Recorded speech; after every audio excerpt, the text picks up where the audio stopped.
guys, welcome back. So now we're going to continue on with exercises and stretches. We're going to focus on the hip, so muscles that cross the hip. Please note that some that cross the hip also cross the knee, but we'll get to those when we get to the knee portion as well. So today we're going to focus on their action on the hip. So you know that the hip has 6 actions, okay? So you have your flexion, okay? You have your extension, you have your abduction, your adduction, and then we have our rotation. So we have external rotation and we have internal rotation of the hip. Okay, so we're going to start with hip flexion. So with hip flexion, you know we have iliopsoas, we have rectus femoris at the top here working, we have sartorius, okay, and then we have TFL as well. So for isometric for the hip, so think super simple, okay, so have your client sit down on the bench, and because they need to push or pull against something that doesn't move, you can use your own body weight or gravity. In a second I'll show you that one. So you can just have them use their own hand, and they're going to push up into their hand. Remember that isometrics is 10-second holds. Relax for 2 or 3, push up, 10-second holds, and then you would do that 10 more times. So that 1, 10, 10 rep. Now if they didn't want to do it seated, you could do it standing, okay? So you could use gravity and just have them stand on one foot and hold it here. So they're trying to hold their leg up without gravity trying to pull it down. With this one though, you have to make sure that there is something for them to hold on to for safety. So same with your OP, make sure there's a table or a pole or something that they can hold on to while they're doing this. You could also strap an ankle weight around their ankle as well for a little bit more resistance if this was fairly easy for them. If they didn't like any of those, you could come down to the ground and do supine. Okay, so they're here, so we're going to do this leg here. I'm just going to have them bring their knee towards their chest, and my hands are going to try and push my leg away, and we're going to push. Okay, so I'm doing hip flexion this way, and you would hold for your 10 seconds and repeat. So that's hip flexion. Then we get into hip extension. Okay, so hip extension is going backwards, so you can have a straight leg or a bent leg. Okay, so you could use something to hold on to. Okay, if they had the bottom of a chair or a table or even a wall, okay, they would hold on to something and they would use their heel, and what they're going to do is try and push their heel back this way and hold for 10 seconds. So they could have a bent leg or they can have a straight leg and use their heel and push back this way as well. Okay, if you wanted to do that supine, they could come down to the ground and push their heel into the ground this way. You're activating the hamstrings as well. Okay, so that's your hip extension. Then we have hip, let's go to hip abduction. Okay, so with abduction, you want to take it away from the body. So they're going to hold on to something, okay, the outside of their foot against the wall or a chair or a table that won't move, okay, and they're going to push out into that for 10 seconds and hold. And that's that one. I'm just trying to see if I can give you another one. You could do it seated as well, right? So if they're on the outside here, you're going to have them push their leg outwards. So you just want to make sure that they're not rotating though to make it an external rotation. You want to make sure that it's an abduction, so they're going to be pushing out this way. Okay, so when you get into the rotations, their heel will swing. You want to keep their feet flat on the ground and then push outwards for that one. If you had a partner, you could also do it seated, okay, and I'll show you. I don't have a partner right now, but you could sit this way. I will show you in lab what I mean. Okay, so your partner's feet would be on the outside of yours. They're going to resist you pushing out this way, so that is abduction, okay? So since I'm down here, we'll go into adduction, okay? So if you had a partner, they could place their feet on the inside, and you would squeeze your feet together to try and bring your thighs closer together. Okay, so that's a seated one for that. You could do another seated one this way for adduction. Okay, so they can take their own hands and try and squeeze their legs together like this. You could do one leg at a time as well, that's fine. If they had a ball, I'm just gonna grab one second. Okay, if you could use a pillow, a bolster, or a ball as well. Okay, so you can put this here and you're gonna squeeze this nice and tight and hold that for your 10 seconds for adduction as well.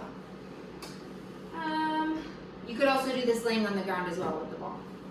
Okay, then we get into our rotations. Okay, so I'm going to just do it seated because it's the easiest and I can explain it what not to do. Okay, so with external rotation, so yes, my heel is coming inside, but don't pay attention to what way your foot is going. Remember that we're acting on the hip, so we're externally rotating the hip.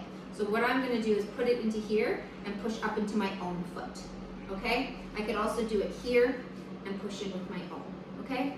When you go into internal rotation, okay, you can do it this way. I'm going to hook my other foot behind and try and do it this way. I'm trying to swing my heel out that way as the hip turns internally, and we do it this way. So they can use their own foot for internal and external rotation, okay? Just make sure that their heel is off the ground for that one, whereas the AB and abduction, their feet are planted, okay? So that's your isometrics. So now let's get into isotonics, okay? So for flexion, you can do a whole bunch, of course. You can do standing ones, so they can just go simple knee to chest, single leg. You can do it with no weight. Again, they'd be holding on to something. They can alternate legs if it was bilateral, okay? You could put an ankle weight on for resistance. If you didn't have an ankle weight and they wanted to use their TheraBand, you can use the ones that we're going to tie in class or these looped ones, okay? So again, they're going to hold on to something and they're going to lift their knee up, and this provides resistance. Okay, so it's on the top of their foot, and I'm trying to activate mostly rec fem and iliopsoas here, okay? And we're pulling up, okay?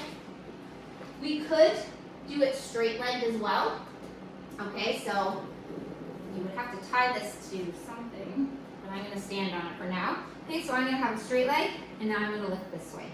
Okay, so I'm still doing hip flexion just with a straight leg, okay? Again, if you didn't like the TheraBand, you could put an ankle weight around them or just do it body weight. But with isotonics, remember, it's 3 sets of 8 to 12, okay?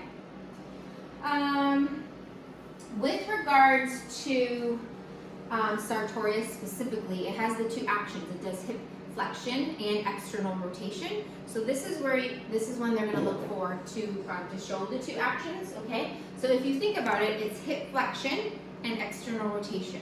So you could just do this body weight this way. You could have them use, okay, a TheraBand. So you're going to go into hip flexion and external rotation, restart. Hip flexion, external rotation, restart. So this is for sartorius, okay? I'm going to go back to isometrics for 1 minute for sartorius.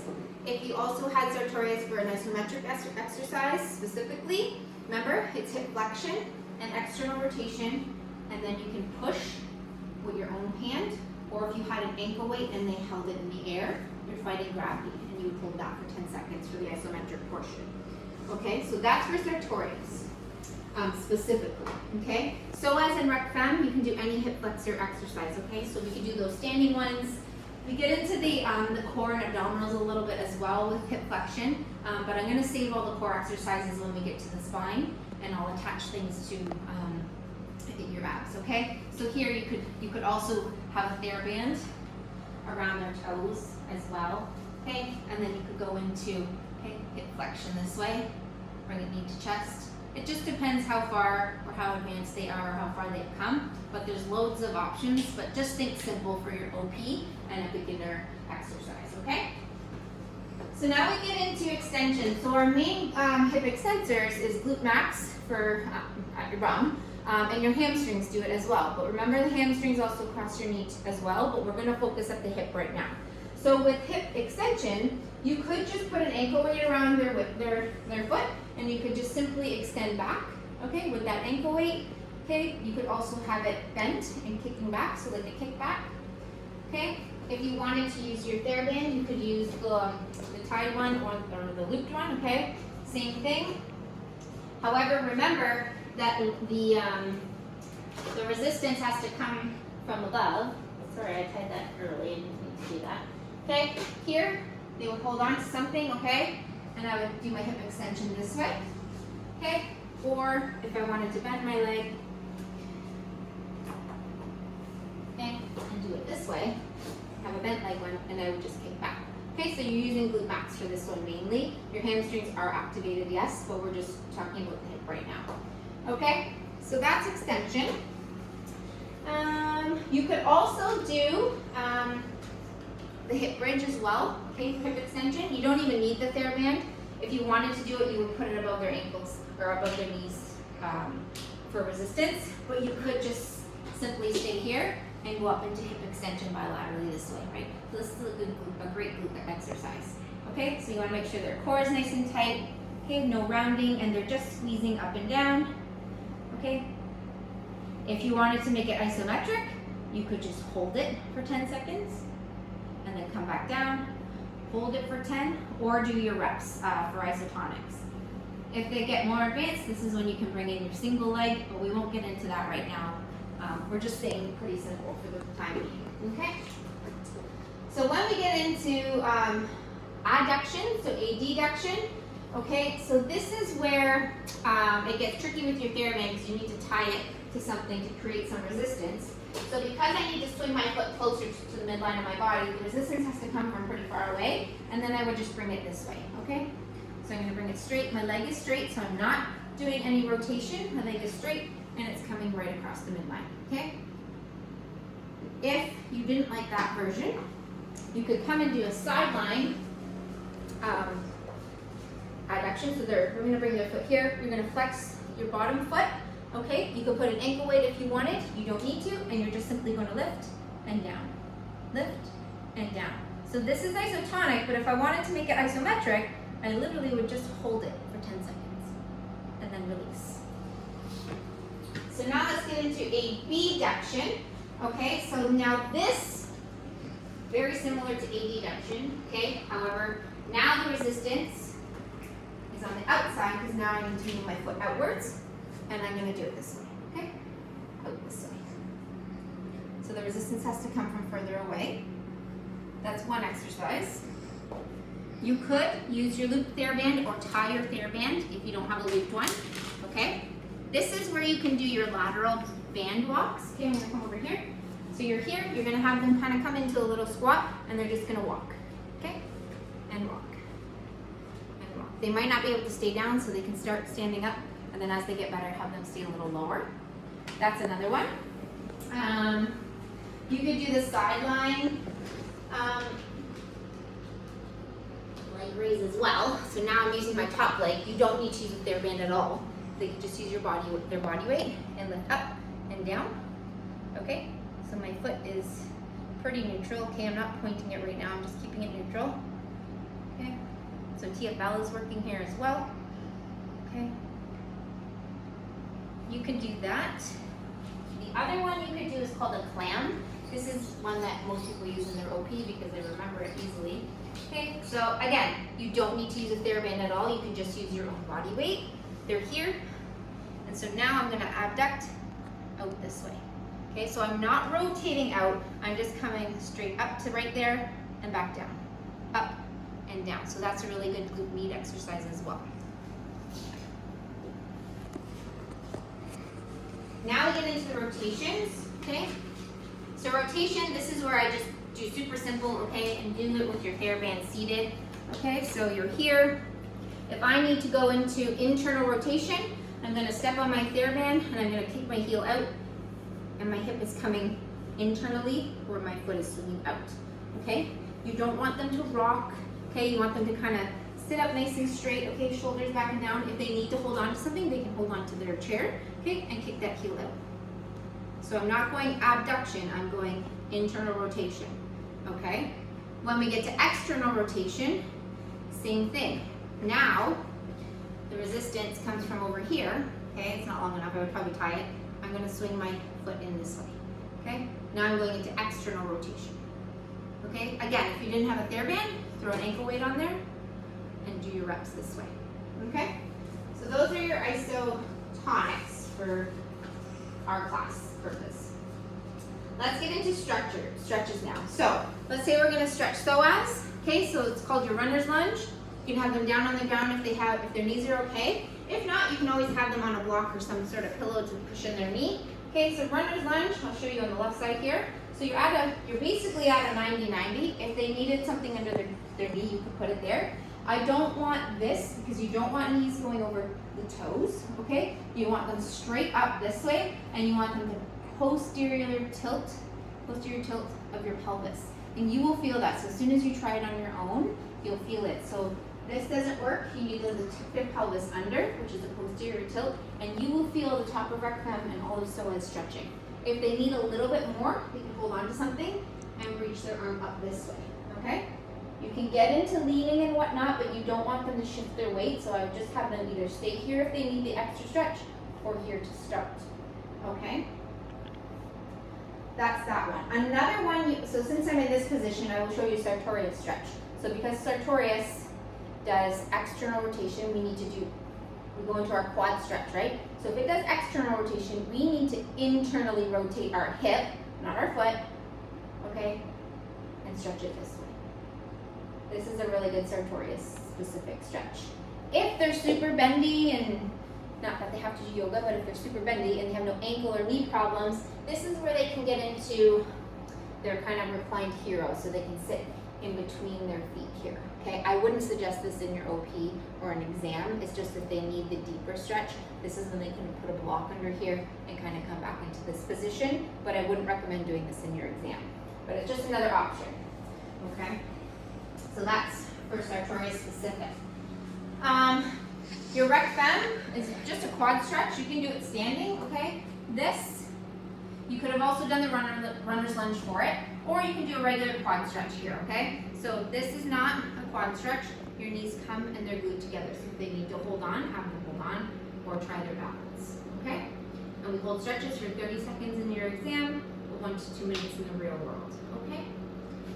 If they are super flexible, you can get into pigeon pose as well for your hip flexors. So it's the back leg that I'm stretching right now. Okay, so they're here. So my leg is straight. Okay, and I'm coming straight up.